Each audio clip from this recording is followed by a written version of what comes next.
जय हिंद साथियों, आप लोग कैसे हैं। उम्मीद करता हूं कि आप लोग बहुत ही बढ़िया होंगे। ठीक है, तो आज की इस वीडियो में हम लोग क्लास 12 के केमिस्ट्री के मॉडल पेपर कितने हैं, 3।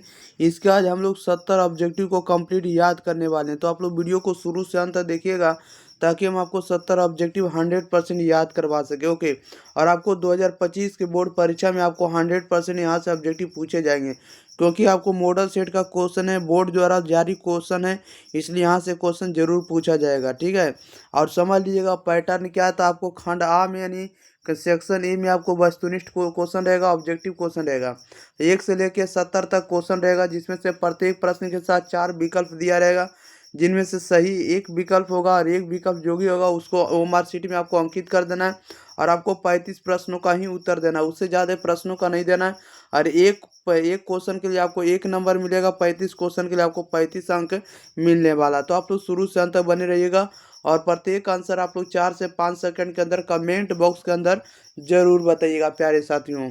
चलिए तो स्टार्ट करते हैं, ज़्यादा विलम्ब ना करेंगे। देखिएगा क्वेश्चन नंबर फर्स्ट नंबर में क्या कह रहा है। कह रहा है कि निम्नलिखित में कौन रवादार ठोस पदार्थ का उदाहरण है। निम्नलिखित में कौन जो है रवादार ठोस पदार्थ का उदाहरण है। तो रवादार ठोस पदार्थ का उदाहरण कौन होता है, तो आपको बर्फ होता है। राइट आंसर डी हो जाएगा।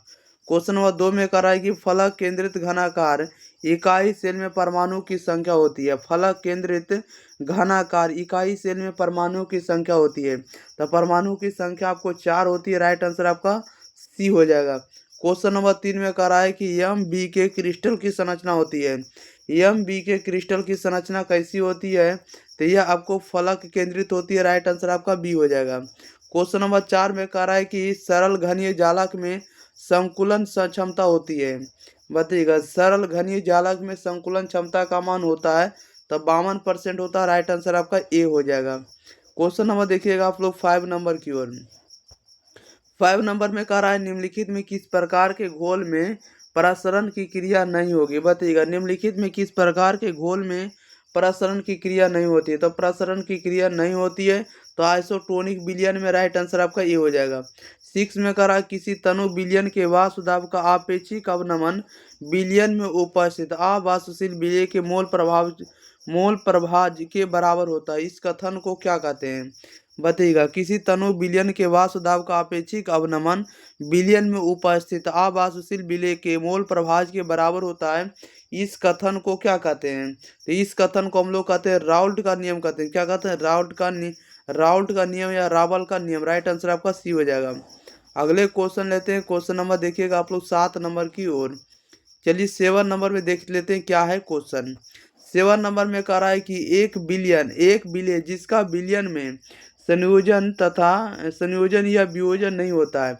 एक बिलियन जिसका बिलियन में संयोजन तथा वियोजन नहीं होता है, उसे वांट ऑफ गुना का मान होता है। उसके वांट ऑफ गुना का मान क्या हो सकता है।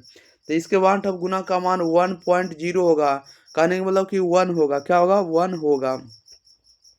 8 नंबर में कह रहा है कि द्रवित एम बी के वैद्युत अपघटन से कैथोड पर निम्नलिखित में से कौन मुक्त होता है। बताइएगा, कह रहा है कि द्रवित एम बी के वैद्युत अपघटन से कैथोड पर निम्नलिखित में से कौन मुक्त होता है। तो सोडियम मुक्त होता है। राइट आंसर आपका बी हो जाएगा। नेक्स्ट क्वेश्चन लेते हैं। क्वेश्चन नंबर देखते हैं हम लोग 9 नंबर की ओर। क्वेश्चन नंबर 9 में कह रहा है कि फैराडे के विद्युत विच्छेदन के प्रथम नियम को निरूपित करने के लिए निम्नलिखित में कौन समीकरण सही है।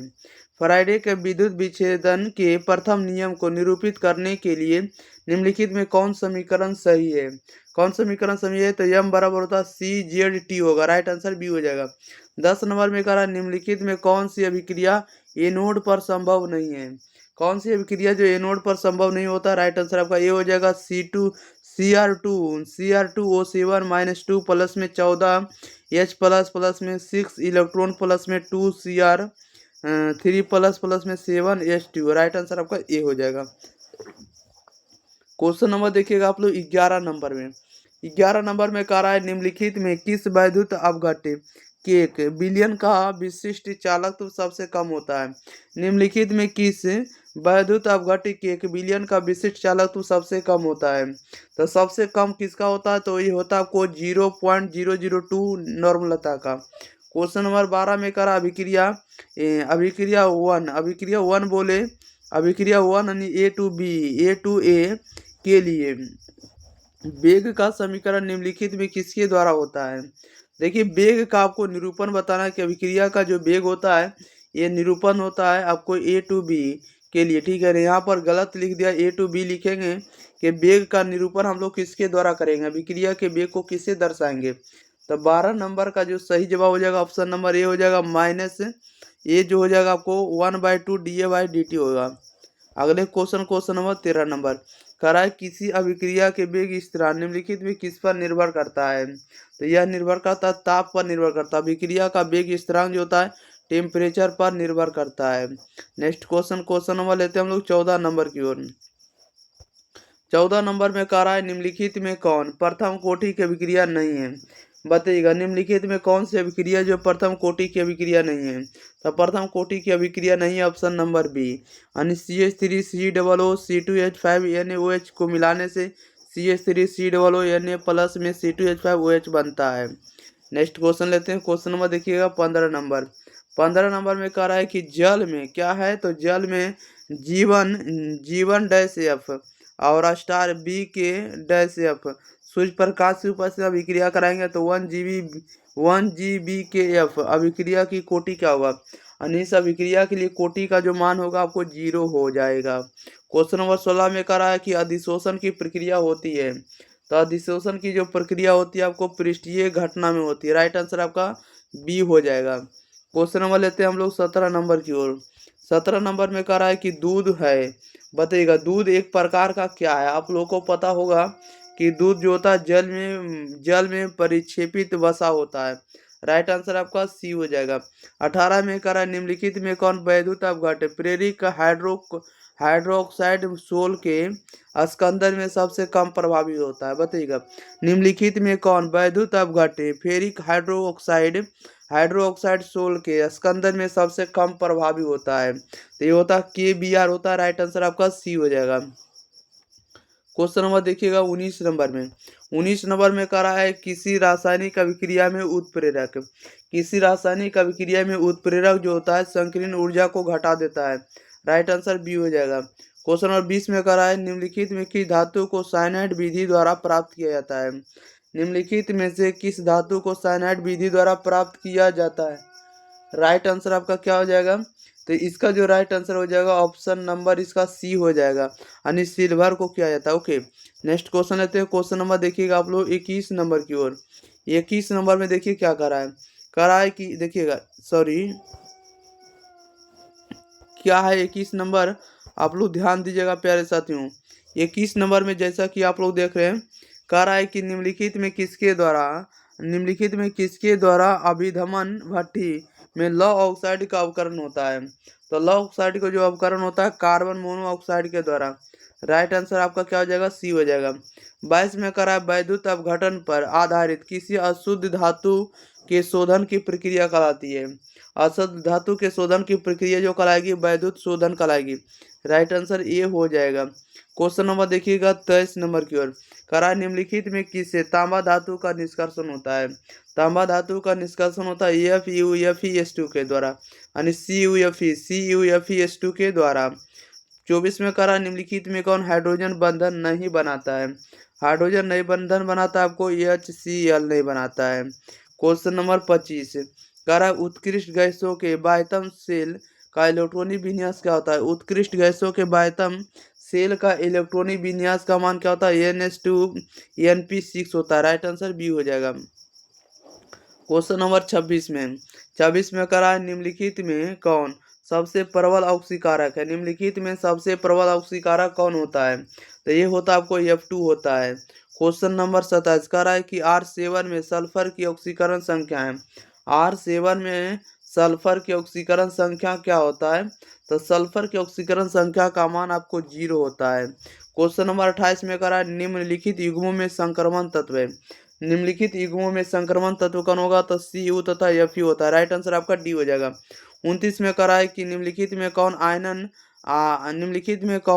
प्रतिचुंबकीय है। निम्नलिखित में कौन आयन प्रतिचुंबकीय है, तो प्रतिचुंबकीय जो होगा स्कैंडियम 3+ होगा। राइट आंसर आपका सी हो जाएगा। क्वेश्चन नंबर 30 नंबर में कह रहा है कि वेनेडियम बाई लेस देन 12 का इलेक्ट्रॉनिक विन्यास क्या होता है। वेनेडियम लेस देन 12 का इलेक्ट्रॉनिक विन्यास क्या होगा। तो इसका इलेक्ट्रॉनिक विन्यास होगा आपको 1s2 2s2 2p6 और 3s2 3p6 4s2 3d3। Right answer आपका बी हो जाएगा। 31 में कह रहा निम्नलिखित में कौन जो है लैंथेनाइड तत्व है।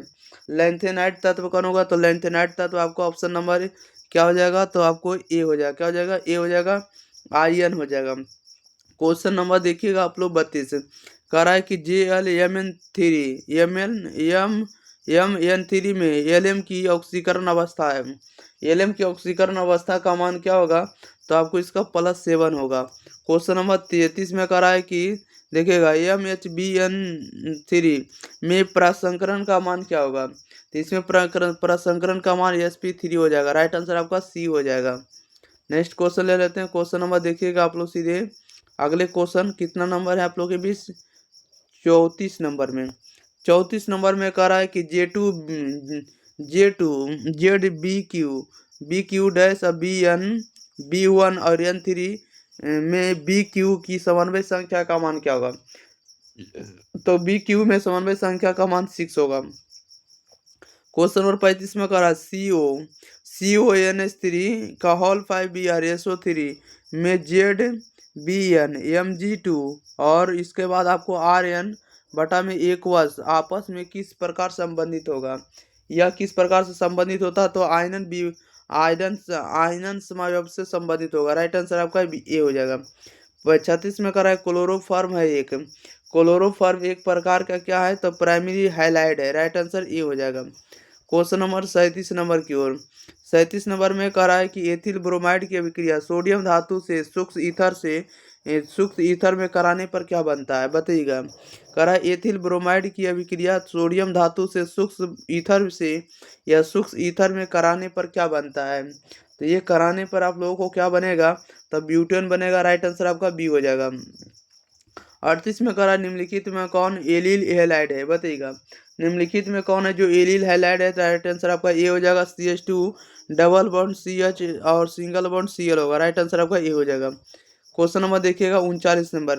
39 में अभिक्रिया कर रहा है B2G5Ng और स्टार GW को कराने से हमें B2G5W स्टार G2N के लिए हैलोजन अम्ल की अभिक्रियाशीलता का घटता हुआ क्रम क्या होगा। तो इसका घटता हुआ क्रम का मान होगा HI greater than HBr greater than HCl। Question number 40 में कहा जब एथिल क्लोराइड को आपको किसके साथ अभिक्रिया कराते हैं, तो FBm के साथ गर्म करते हैं तो मुख्य प्रतिफल क्या होगा। तो मुख्य प्रतिफल का जो मान मिलेगा एथिल आइसोसाइनाइड मिलेगा। क्वेश्चन नंबर देखिएगा 41 नंबर में कह रहा है कि निम्नलिखित में किसका द्विध्रुव आघूर्ण सबसे अधिक है। निम्नलिखित में किसका द्विध्रुव आघूर्ण जो होता है सबसे अधिक होता है, तो ये होता है आपको CH3Cl का होता है। राइट आंसर आपका ये हो जाएगा। 42 में कह रहा है ईथर में केंद्रीय ऑक्सीजन परमाणु का प्रसंकरण होता है, बताइएगा। ईथर में केंद्रीय ऑक्सीजन परमाणु का प्रसंकरण होता है तो sp3 होता है। राइट आंसर आपका सी हो जाएगा। 43 में कह रहा है कि फॉर्मल्डिहाइड Bg2LF एक्वस के साथ का अभिक्रिया करके बनाता है। अभिक्रिया करके क्या बनाएगा, तो ये बनाता है आपको C2H5OH बनाता है। क्या बनाएगा, C2H5OH। क्वेश्चन नंबर देखिएगा 44 नंबर में। 44 नंबर में कह रहा है कि Bg2 के साथ बॉन्ड लगा हुआ CH3CH और Ng, ये जो आपको H2 है ये इसका नाम क्या होने वाला है, तो इसका जो नाम होगा 2-प्रोपेनॉल होगा। राइट आंसर बी हो जाएगा। क्वेश्चन नंबर 45 में करा है प्राइमरी एल्कोहल को ऑक्सीजन के पश्चात पहला यौगिक प्राप्त होता है, तो पहला यौगिक जो प्राप्त होगा उसे हम लोग कार्बोक्सिलिक अम्ल कहेंगे। राइट आंसर सी हो जाएगा। क्वेश्चन नंबर देखिएगा 46 नंबर में। 46 नंबर में कह रहा है निम्नलिखित में किसे ल्यूकास अभिकर्मक कहते हैं। ल्यूकास अभिकर्मक किसे कहेंगे, तो अनाद्र ZnCl2 एवं सांद्र HCl को। क्वेश्चन नंबर 47 में कह रहा है कि परिशोधित स्पिरिट में होता है। परिशोधित स्पिरिट में क्या होता है, तब 95.5% एथिल एल्कोहल होता है। राइट आंसर आपका बी हो जाएगा। क्वेश्चन नंबर आप लोग देखिएगा 48 कह रहा है कि हाइलाइड एवं कीटोन का सामान्य सूत्र। हैलाइड एवं कीटोन का सामान्य सूत्र क्या होता है, तो CnH2nO होता है। राइट आंसर आपका बी हो जाएगा। 49 में करा निम्नलिखित में किसके साथ कैनोजारो अभिक्रिया होती है, बताइएगा। निम्नलिखित में किसके साथ कैनोजारो अभिक्रिया होती है, तो कैनोजारो अभिक्रिया होती है आपको HCHO के साथ। राइट आंसर आपका बी हो जाएगा। 50 में करा है कि BG3 BGN का H2O बी का नाम क्या होगा। यहाँ पर स्टार है, आपको @ जो है इसके जगह पर आपको नाम बताना कि नाम क्या होगा। तो 50 का राइट आंसर आपका ए हो जाएगा, एसिटल डिहाइड हो जाएगा। नेक्स्ट क्वेश्चन नंबर देखिएगा, ई कॉमन कह रहा है कि कार्बोक्सिलिक अम्लों का क्रियाशील मूलक होता है। तो कार्बोक्सिलिक अम्लों का जो क्रियाशील मूलक होता है क्या होता है, तो COOH होता है। क्या होता है, बॉन्ड COOH। राइट आंसर आपका डी हो जाएगा। चलिए क्वेश्चन नंबर हम लोग लेते हैं 52 नंबर की ओर। 52 नंबर में देखिए क्या कह रहा है। चलिए 52 नंबर में कह रहा है कि निम्नलिखित में किसके साथ मोनोकार्बोक्सिलिक अम्ल क्रियाशील समझौता प्रदर्शित करता है। तो ये करता है किसके साथ, तो ये करता है ईस्टर के साथ। राइट आंसर डी हो जाएगा। 53 में कह रहा है निम्नलिखित में कौन प्राइमरी एमीन को निरूपित करता है। प्राइमरी एमीन को कौन निरूपित करता है, तो RNH2 को। राइट आंसर आपका ए हो जाएगा। क्वेश्चन नंबर 54 नंबर की ओर। 54 नंबर में कह रहा है कि मेथिल एमीन को क्लोरोफॉर्म और एल्कोहलीय JNG के साथ गर्म करने पर बनता है। तो JNG को गर्म करने पर क्या बनता है, तो CH3NC बनेगा। राइट आंसर ये हो जाएगा। 55 में कह रहा है कि ट्राई मेथिल एमीन है। एक ट्राई मेथिल एमीन एक क्या है, तो एक प्रकार का आपको टर्सरी एमीन है। राइट आंसर आपका सी हो जाएगा। 56 नंबर में कह रहा है कि निम्नलिखित में किसका एल्किलीकरण संभव है। निम्नलिखित में किसका एल्किलीकरण संभव है, तो टर्सरी एमीन का। 57 नंबर में कह रहा आणविक सूत्र B3 और GOOM के द्वारा कितने प्राइमरी एमीन संभव होंगे। तो कितने प्राइमरी एमीन संभव होंगे, तो आपको पता होना चाहिए। 57 का राइट आंसर आपका डी हो जाएगा, 4 एमीन संभव होगा। क्वेश्चन नंबर देखिएगा आप लोग 58 कह रहा है कि एसीटोन कह रहा है एसीटोनाइट्राइल है। एसीटोनाइट्राइल है, ये क्या है, तो एक प्रकार का आपको इथेन नाइट्राइल है। क्या है, इथेन नाइट्राइल। राइट आंसर आपका बी हो जाएगा। क्वेश्चन नंबर 59 नंबर में कह रहा है कि निम्नलिखित में कौन मोनोसैकराइड है। मोनोसैकराइड का उदाहरण कौन होगा, तो गलैक्टोस होगा। क्वेश्चन नंबर 60 में कह रहा है कि न्यूक्लिक अम्लों में निम्नलिखित में कौन सा क्रम होता है। न्यूक्लिक अम्लों में निम्नलिखित में कौन सा क्रम होता है, तो फॉस्फेट भस्म और शर्करा होता है। राइट आंसर आपका बी हो जाएगा। 61 में कह रहा है विटामिन सी की कमी से होता है। विटामिन सी की कमी से होता है अस्कर्बी होता है। राइट आंसर आपका डी हो जाएगा। 62 नंबर में क्या कह रहा है, कह रहा है निम्नलिखित में कौन सा आवश्यक अल्फा अमीनो अम्ल है। अल्फा अमीनो अम्ल कौन सा होगा, तो आपको लाइसिन होगा। राइट आंसर ये हो जाएगा। 63 में कह रहा है कि आधे घंटे में निम्नलिखित में किसके द्वारा स्टार्च को माल्टोज में बदला जाता है, बताइएगा। आधे घंटे में निम्नलिखित में किसके द्वारा स्टार्च को माल्टोज में बदला जाता है, तो ये बदला जाता है आपको डाइस्ट्रेस को। किसको, तो डाइस्ट्रेस को। राइट आंसर डी हो जाएगा। 64 में कह रहा है कि प्राकृतिक रबर कौन है, बताइएगा। निम्नलिखित में प्राकृतिक रबर कौन होगा, तो आइसोप्रीन आपको प्राकृतिक रबर है। राइट आंसर ए हो जाएगा। क्वेश्चन नंबर देखिएगा 65 नंबर में।